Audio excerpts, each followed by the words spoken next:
The secrets behind the U.S. 7th Fleet and the horrific war crimes. The 7th Fleet, officially known as the United States 7th Fleet, is a fleet of the United States Navy.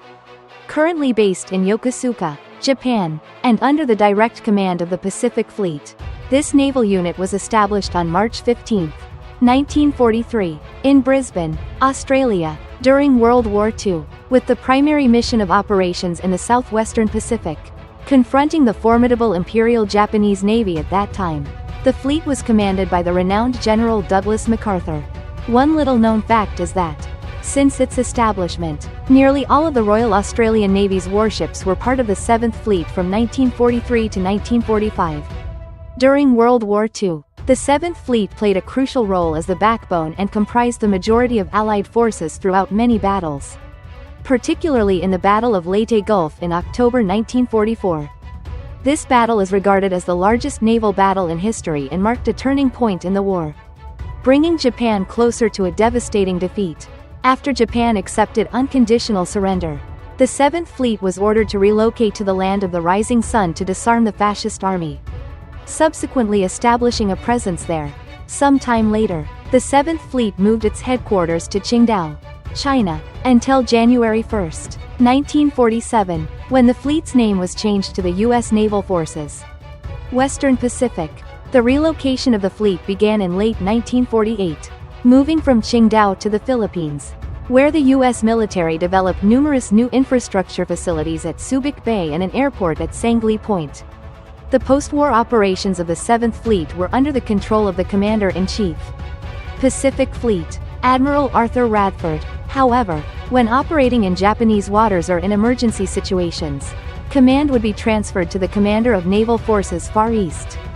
On August 19, 1949, this force was officially renamed Task Force 7, later shortened to the 7th Fleet, a name it retains to this day. The strength of the 7th Fleet is composed of various task forces designed to carry out diverse operational missions. The first is the Combined Task Force 70, which serves as the core mobile combat force. This unit consists of 2 aircraft carriers along with approximately 15 various warships.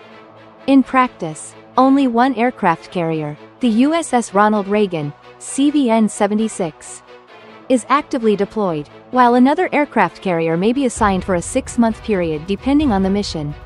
Next is Combined Task Force 71, the brain of command and coordination for the 7th Fleet, consisting of 5 smaller squadrons designated 71-1, 71-2, 71-3, 71-6, and 71-7.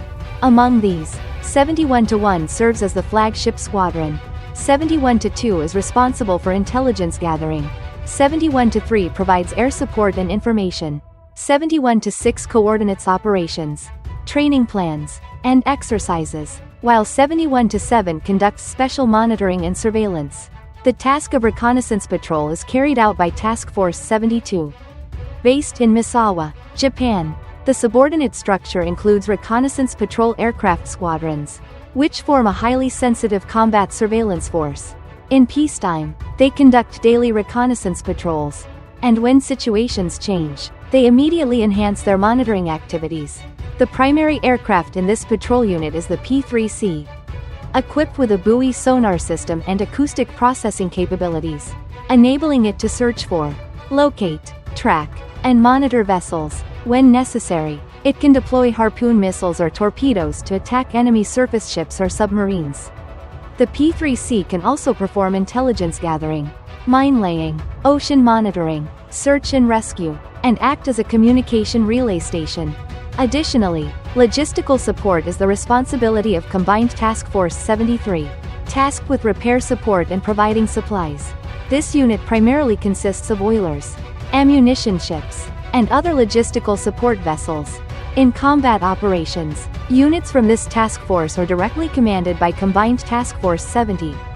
Perhaps the most notorious yet secretive is Combined Task Force 74, known for its fleet of modern submarines. Together with the surface fleet of Task Force 75, they create a force that any nation would fear simply by name. Other units include Task Force 76, which consists of minesweeping ships, Task Force 77, responsible for aircraft carrier attack operations, and Task Force 79, which carries out amphibious missions with the most elite U.S. Marine Corps troops. This illustrates the enormous scale and tightly organized structure of the entire 7th Fleet, deserving of its reputation as one of the strongest fleets on the planet. After its establishment and through the most intense phases of World War II, by 1950, 7th Fleet warships actively participated in the Korean War to support South Korean forces in repelling the North Korean Army and Chinese volunteers. Famous battleships such as the Iowa, New Jersey, Missouri, and Wisconsin served as flagship vessels throughout this conflict. In the following decade, the 7th Fleet participated in numerous combat operations conducted in Laos in 1959 and Thailand in 1962. From the fall of 1960 to January 1961, this force deployed a series of aircraft carriers and warships into the South China Sea. By late April 1961, most of the 7th Fleet was deployed offshore the Indochina Peninsula in preparation for operations into Laos. This force included the aircraft carrier strike groups Coral Sea and Midway, the anti-submarine support carrier Kearsarge, a helicopter carrier, 3 amphibious assault groups, 2 submarines, and 3 landing teams from the Marine Battalion. A few years later, as the situation in Indochina, particularly in Vietnam, grew increasingly complex, the heavy losses suffered by the U.S. military prompted the Pentagon to propose a combined sea and land strategy. Specifically, a crucial mission in the operational activities of the 7th Fleet was to provide support and firepower for the U.S. infantry forces fighting on land along Vietnam's central coast. To achieve this, the 7th Fleet utilized naval aviation, Marine Corps aviation, along with artillery and missile warships. The fire support missions were conducted most vigorously during 1965 to 1966. When U.S. tactical airbases in South Vietnam were not yet completed and only a few significant airfields were operational, the combined task forces began supporting infantry on the battlefield in South Vietnam starting in April 1965. To carry out this mission, a group of aircraft carriers and warships was deployed in southern waters. An operational area dubbed Dixie, divided into 2 tactical regions. In these tactical regions, smaller carrier groups operated close to the coast of Vietnam, at a distance of only 40 nautical miles. Due to the terrain features of the southern battlefield and the guerrilla tactics primarily employed by the Liberation Army, combat operations were usually conducted by small air squadrons primarily during the day.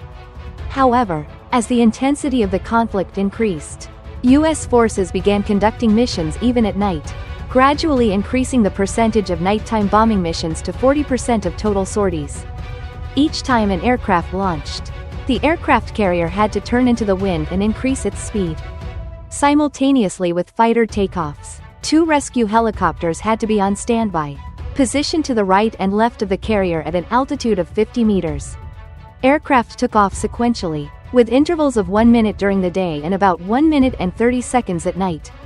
The takeoff sequence included airborne command and control AWACS, electronic warfare aircraft, reconnaissance aircraft, fighter jets, and finally strike bombers. Unlike Hollywood war films, the takeoff and landing processes on an aircraft carrier are quite complex and costly. The time for a squadron to launch takes up to 40 minutes. After taking off from the carrier, the aircraft climbed to an altitude of 1.500 to 2.500 meters, establish a combat formation, and then fly to the operational area. On their way to the target, the fighter groups fly at a speed of approximately 900 km per hour at an altitude of 5.000 meters. The usual formation of these groups is in a V-shape, arc shape, or line, with reconnaissance aircraft accompanied by fighter jets at the front. The combat formation typically spans about 1.300 meters wide and up to 1.500 meters long for a group of fighter aircraft. At that time, the air defense firepower of the Liberation Army was relatively weak, especially in the southern battlefield, so U.S. strike aircraft operated with considerable freedom. Typically, U.S. pilots would drop bombs in pairs with a spacing of 450 meters between the aircraft, with an interval of 10 to 15 seconds between formations. The aircraft would usually dive from an altitude of about 800 to 1.000 meters. When they detected no signs of strong air defenses, they would circle in an arc and dive at a 45-degree angle. The guiding reconnaissance aircraft maintained direct communication with the Combat Operations Center as required by U.S. Air Force Command, the U.S. Army Division or Brigade Staff, or the aircraft on alert in the air. Requests for fire support for ground troops were transmitted through the Air Force Fire Support Center. During periods of heightened battlefield tension, when attacks on U.S. forces intensified in frequency and intensity, the U.S. established additional operational centers for helicopter combat air forces. Under a smoothly operating and agile organizational structure, the record time from the moment a firepower request was made to the moment the aircraft began the support attack was 10 minutes. In addition, general fire support is typically planned for search and destroy operations or other sweeping missions. Joint fire support is generally conducted according to pre-established plans based on requests from infantry command. Airstrikes can be executed under the guidance of forward air controllers in the bombing area. In some special cases, pilots operate under free bombing conditions, which often occur in the Mekong Delta or the southwestern region of Vietnam. The southern Vietnam battlefield was also the first time U.S. Air Forces used radio signal guidance to attack targets. Information collected and processed in electronic computers on strike aircraft like the A-6 Intruder enabled precise target area identification and attacks even in low visibility conditions or at night. These aircraft typically carried out missions on request, while other fighter jets, which were not equipped with onboard computers, operated according to combat plans. According to military experts, as one of the most powerful strike groups globally, the forces of the Pacific Fleet, and specifically the 7th Fleet, have been, are, and will continue to be a central force for the U.S. Navy in both deterrence and potential conflicts in the Indian and Pacific Oceans. And we have just explored the journey of understanding the 7th Fleet of the U.S. Navy. In your opinion, which fleet could potentially stand up to this fleet? Please leave your thoughts in the comments below. Don't forget to like, share, and subscribe to our channel to catch our latest videos.